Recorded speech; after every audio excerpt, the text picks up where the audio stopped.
Mga master, okay lang bang? Huwag niyong skip ang mga ads sa aking mga video kung okay lang mga master. Salamat sa solid na suporta po. Yon, what's up mga masters? Nandito na naman tayo sa panibagong araw, panibagong kabanata na naman ang pagsasama-samahan natin ngayon guys.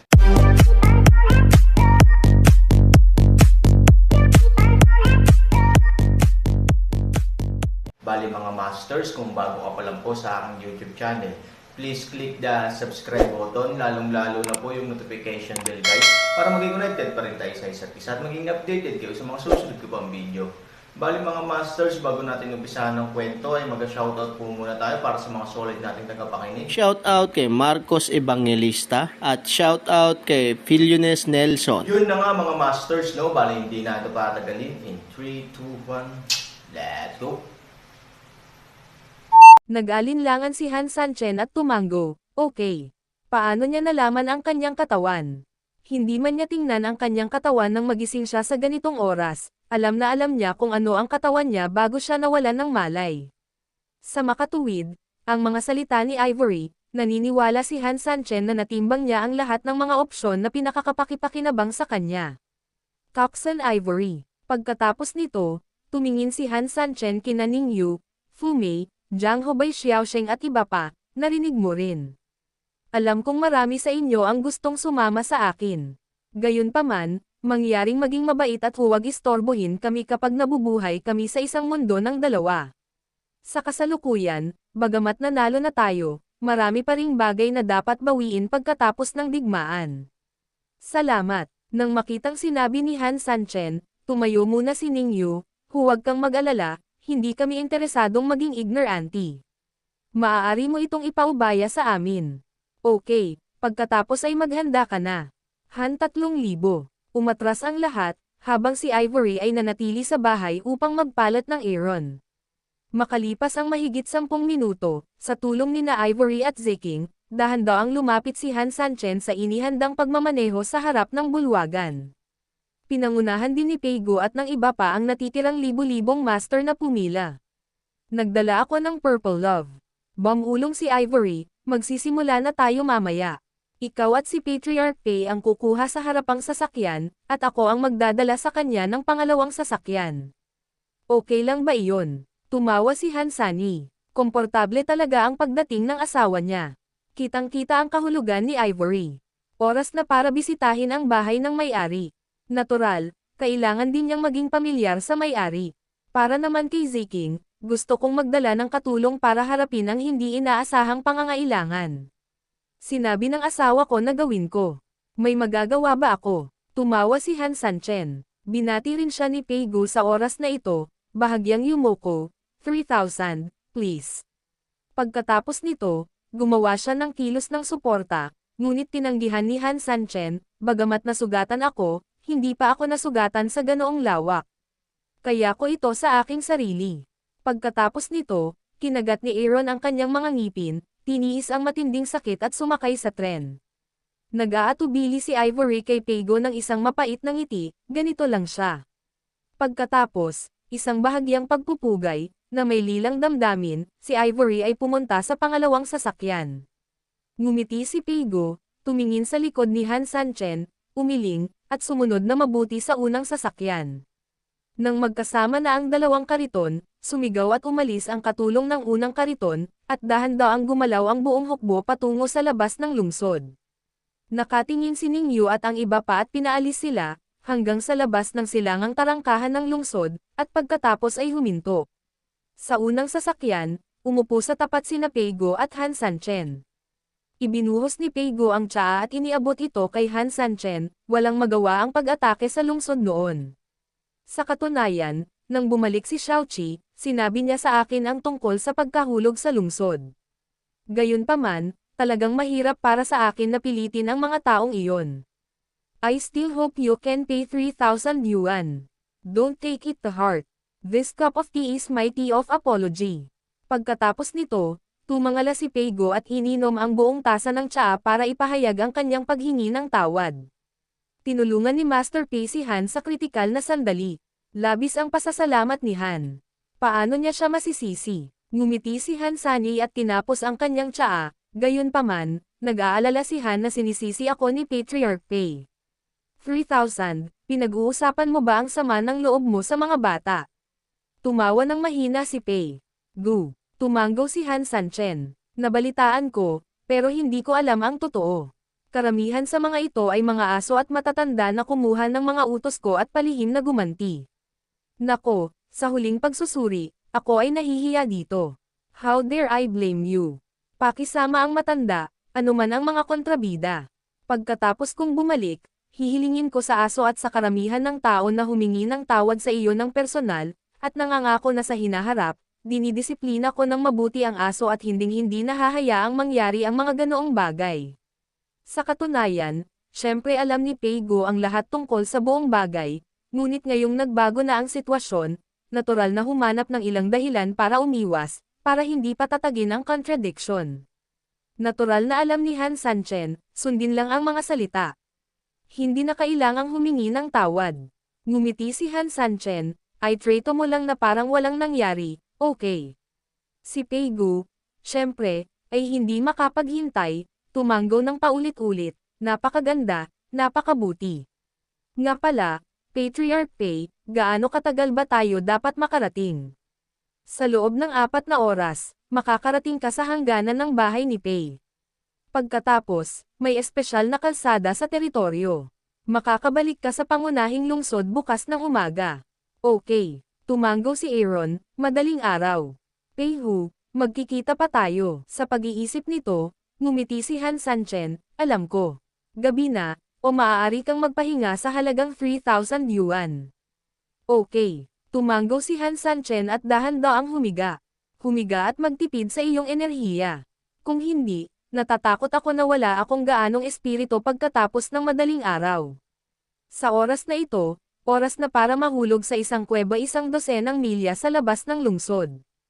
Bagamat ang mga panlabas na kondisyon ay napakasimple, may kakaibang kuweba sa kuweba. Lahat ng uri ng mararangyang dekorasyon ay nagkakamali sa pag-iisip ng mga tao na nakapasok na sila sa kuweba kung saan walang kamatayang pamilya. Sa gitna ng kuweba, ang puting seda ay paalang, at isang babae ang marahan na nakahiga dito. Ang kanyang hitsura ay kasing ganda ng langit at kaluluwa. Prinsesa, isang maitim na figure ang pumasok at bahagyang sumandal. Han Sanchen, tara na. Tumawa ng mahina ang babae. Oo. Papunta ito sa pamilya Pei. Madilim na anino na kalsada. Mabuti naman. Tumawa ang babae. Hindi alam ng mga nasasakupan ko. Hinabol namin si Han Sanchen hanggang sa disyerto. Bakit mo isinuko ang lahat ng pag-atake mo pagkatapos mong makapasok sa lupain ng demonyo? Madilim na anino na kalsada. Ang layunin ko ay itaboy ang aso sa eskinita. Walang problema para sa kanya at pressure para kay Ivory. Dahil may gulo, bakit babalik? Okay lang na itaboy ang aso sa eskinita, pero kung gusto mong itaboy ang aso sa mahirap na eskinita, hindi ba pwedeng lumaban ang aso? Sa ganitong paraan, ito ay magbabalik lamang. Tsaka, ito ang lugar ng angkan ng demonyo, kaya hindi namin kailangang gumawa ng masyadong maraming upang maging sanhi ng isang reaksyon. Naiintindihan ng mga nasasakupan. Sabi ng anino, so magpapatuloy ba tayo sa pagsunod kay Han Sanchen? Ang iba pang gilid ng sphere of influence ng pamilya Pei ay ang pangunahing lungsod ng angkan ng demonyo, Bone-Burning City, na siyang destinasyon din ng kanyang Aaron. Hihintayin namin siya doon. Nawala na daw ni Han Sanchen ang lahat ng meridian niya, parang walang kwentang tao. Masyado pa bang maaga para magsimula tayo ngayon? Ganyan ka bang hindi sigurado kay Han Sanchen? Tumawa siya. Bagaman talagang may kakayahan si Han Sanchen, pagkatapos ng lahat, ang kanyang kasalukuyang estado. Noong una siyang pumasok sa lungsod, siya ay nabuklod para sa paglilinang. Ano ang resulta? Mga tao, palaging magkakaroon ng maraming aksidente at kaguluhan. Ang mga matalinong tao ay makakahanap ng mga paraan upang malutas ang mga ito, at ang mga tanga lang ang tatanggap sa kanila. Siya ba ay Aaron, isang taong ganoon? Prinsesa, ang mga subordinate ko ay biglaan. Ang mga subordinate ko na ang mag-aayos nito. Magsisimula na tayo agad. Ang mga salita ay nahulog, at ang anino ay bumangon at umatras. Sa sandaling umalis ang anino, ang napakarilag na babae ay ngumiti ng malumanay, tumingin sa kanyang mga payat na daliri, at bahagyang nakipagkamay, Han Sanchen, hinding-hindi ka makakatakas sa palad ko. Kapag muling sumikat ang araw, kapag lumubog ang araw, ito ay pagdating ng panibagong araw. Nagising si Han Sanchen sa isang pagsabog ng halimuyak ng tsaa.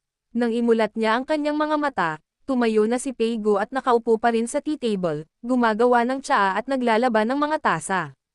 Nang makitang nagising si Han Sanchen, ngumiti si Pei Go, gising ka ba? Tumanggo si Han Sanchen. Pagod na pagod ang kanyang katawan dahil sa sobrang seryosong pinsala. Bagamat buong biyahe siya kagabi, patay talaga siyang nakatulog at hindi naapektuhan. Ang kalamangan ay pagkatapos ng isang gabi ng paglilinang, ang kalagayan ng pag-iisip ni Han Sanchen ay higit na mabuti. Maaga nagising si Patriarch Pei. Pumunta ka sa bahay ni Pei bilang panauhin.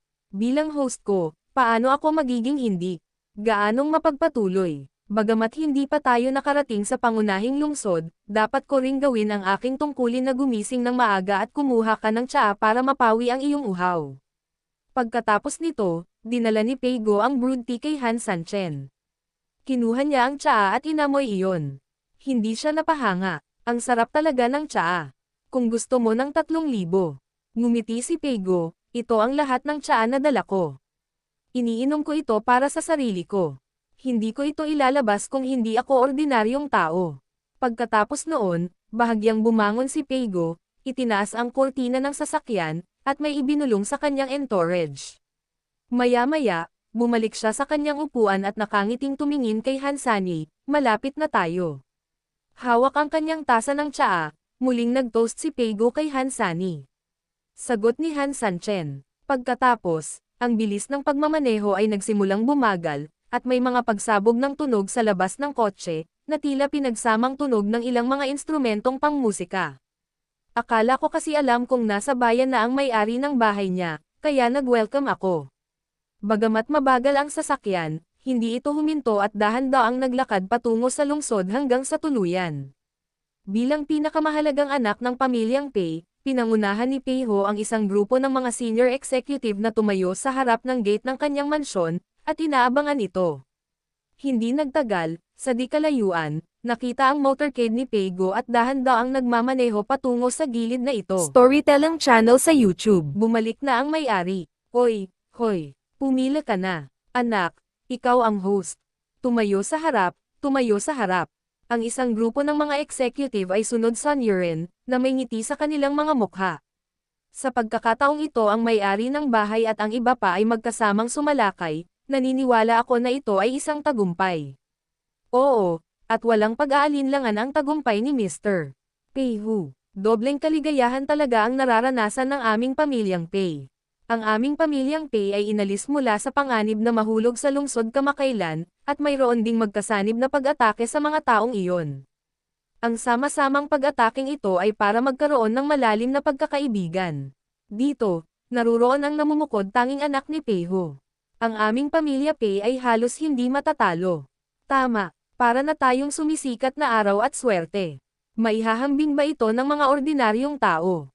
May magandang kinabukasan ang pamilya Pei. Ang pamilyang Pei ay may magandang kinabukasan, ngunit ang pinakapangako ay ang anak ni Pei Hu. Ito ang kahalili ng pamilyang Pei at ang magiging timeman ng pamilya Pei. Oo, Ginoong Pei Hu, susubukan naming tulungan ka at pagpalain ang aming pamilyang Pei na magpatuloy. Narinig ni Pei Hu ang mga salitang ito, ang buong tao ay labis na masaya, ngumiti at tumanggo, at ang kawalang kabuluhan ng buong tao ay lubos na nasisiyahan. Bilang karagdagan sa papuri sa kanya, ang taong ito ay talagang nagpahayag ng isang uri ng determinasyon at katapatan sa kanya. Nangangahulugan din ito na ang posisyon ng kanyang magiging may-ari ng bahay ay mas at mas matatag, paano si Pei Hu ay hindi masaya. May-ari ng bahay. Sa isang malakas na sigaw, ang koponan ni Pei Go ay dumating sa harap ng pinto at huminto ng dahan-dahan. Nang marinig ang talumpati, halos yumuko ang karamihan at sabay-sabay na bumati, "Welcome the Master." Tumayo si Pei Hu sa gitna ng karamihan. Bagamat napakagalang din ng kanyang bibig, hindi siya yumuko, bagkus ay bumangon ng may pagmamalaki, na iba ang hitsura. Mabuti. Mahina ang boses ni Pei Go sa loob ng sasakyan. Lahat ng flat. Salamat, Master. Sumagot ang lahat. Si Peigo ay hindi nagpakita, ngunit nagpatuloy sa kotse. Isang VIP ang bumisita sa aming bahay, ngunit siya ay nasa mahinang kalusugan sa oras na ito. Iyon lang ang iyong regalo. Tigre, nandito ang anak ko. Binago ni Piho ang kanyang karaniwang kabuktutan at napakaseryoso sa oras na ito. Hinihiling ko sa iyo na imbitahan ang lahat ng mga sikat na doktor ng aming departamento sa mansyon upang pagalingin ang VIP, at sabihin sa kanila na ang katawan ng VIP ay tulad ng katawan ng kanyang sariling amo. Huwag mag-antala sa pagdadala ng anumang mga likas na materyales at mga kayamanan sa lupa. Natigilan si Peiho nang marinig niya ang mga salita. Ang mga taong tulad ng pamilyang Pei ay hindi dinadala ng VIP sa loob ng maraming taon. Gayunpaman, kahit na ang karamihan sa VIP etiquette ng pamilyang Pei ay nagbigay ng napakataas, ito ay tiyak na hindi makatwiran sa kasalukuyan. Ang bagay na ito ay direktang maihahambing sa may-ari nito. Hindi ba ito sapat na mataas? Gayunpaman, alam din ni Peiho ang katangian ng kanyang ama. Kung kaya niyang pakitunguhan siya ng kanyang ama ng magalang, dapat ay mataas ang katayuan ng VIP na ito. Ganito siya, at gayon din ang isang grupo ng mga executive, na nagtaka kung ano ang pagkakakilanlan ng mga bisita. Ito ba ang commander dyan? Sa tingin ko, hindi dapat ito ang commander. At least ito ang dapat na pangalawa sa utos sa ibaba ng isang tao at higit sa 10,000 tao. Kung hindi, ang aming pamilyang Pei ay napakakapangyarihan, at bakit ang may-ari ay dapat maging magalang sa iba? Nakikita ko, tuwang-tuwa ang mga commander sa magkabilang panig ng oras na para mahulog sa lungsod at manalo ng malaking tagumpay. Gayunpaman, nasugatan siya sa digmaan, kaya't inanyayahan siya ng ating Panginoon na pumunta sa bahay upang magpagaling. Kung gayon kailangan nating magmadali upang makahanap ng ilang mga sikat na doktor para sa pinsala ng VIP na ito, dahil hindi lamang ito nauugnay sa mukha ng aming pamilyang Pei, ngunit ang pinakamahalagang bagay ay kapag maaari tayong maging mabait sa VIP, ito ay magiging mas pinagsama para sa panlabas na relasyon ng aming pamilyang Pei. Oo, oo, nang marinig ang sinabi ng mga ministro, ngumiti si Piho sa oras na ito. Bilang magiging helmsman at diplomatikong relasyon ng pamilya, natural niyang nararamdaman na kailangan niyang makipag-ugnayan at magpanatili pa. Sa ganitong paraan, maaari siyang maging mas matatag pagkatapos niyang kunin ang posisyon ng may-ari ng bahay sa hinaharap. At bago maupo sa tuktok, sapat na ang kanyang mga nagawa para mas mapintog siya. Sa pag-iisip nito, bahagyang yumuko si Peiho, Ama, ang Kafeng Pavilion kung saan nakatira ang bata ay palaging isang tahimik at eleganteng kapaligiran, na may mga ibon na kumakanta at mga bulaklak na amoy. Dahil ang VIP ay kailangang gumaling, mas mabuting hayaan ang VIP na mahulog sa ang Kafeng Pavilion ng bata. Ang Kafeng Pavilion ay pangarap mo noong bata ka pa, at halos 10 taon mo na itong itinayo. Ngayon lang ito natapos, at kailangan mong hayaang mabuhay muna ang mga bisita bago ka mag-check-in. Medyo nagulat si Peigo. Mahal ang mga salita ng VIP, at payag ang bata. Bumagsak ang mga salita, ibinaba ni Piho ang kanyang ulo, hindi maitago ang kanyang kaligayahan. Walang gumagalaw sa sasakyan. Tila hinihingi ni Peigo ang payo ng kabilang partido. Naghihintay ang lahat. Makalipas ang ilang sandali, sinabi ni Peigo, sabi ng VIP. Yun na nga mga masters, no? Bali panibagong kabanata na naman yung natapos natin ngayong gabi. Muli, maraming salamat po talaga sa walang sawang suporta po sa aking YouTube channel na talagang inaabangan nyo po ang bawat upload ko po. Bali mga masters, magkita-kita ulit po tayo bukas ng gabi at ngayon po ay magpapaalam po muna tayo. Bali mga masters, bye-bye!